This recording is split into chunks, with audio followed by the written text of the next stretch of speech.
trespasses and sins in which you once walked, following the course of this world, following the prince of the power of air, the spirit that is now at work in the sons of disobedience, among whom we all once lived in the passion of our flesh, carrying out the desires of our flesh and the mind, and were by nature children of wrath, like the rest of mankind. But God, being rich in mercy, because of his great love with which he loved us, even when we were dead in our trespasses, made us alive together with Christ. By grace you have been saved.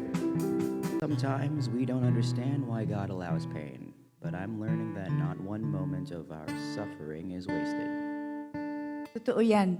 Minsan hindi natin maintindihan kung bakit kailangan dumaan sa sakit o pagkawala. Pero walang sandali ng pagdurusa ang nasasayang sa Diyos. When we are actually walking through hard seasons, it doesn't mean God has left us. He's actually doing something deep, something eternal, even when we can't see it. Kapag dumaraan tayo sa matinding pagsubok, hindi ibig sabihin iniwan na tayo ng Diyos. Gumagawa siya ng isang bagay na hindi natin agad nakikita, isang bagay na walang hanggan. Every tear, every trial, it's shaping us. It's preparing us to know Jesus more and to trust Him more fully. Bawat luha, bawat pagsubok, hinuhubog tayo dito. Tinuturuan tayo magtiwala kay Kristo at mas makilala siya.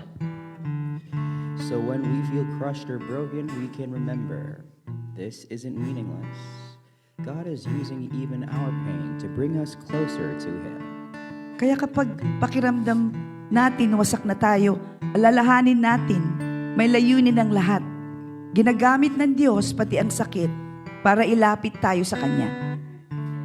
Let's not turn away from Him in our pain. Let's run to Him.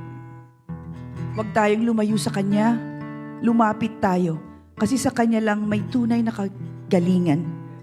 Even when He slays, we trust Him. Kahit sa gitna ng sakit, magtiwala pa rin tayo sa Kanya.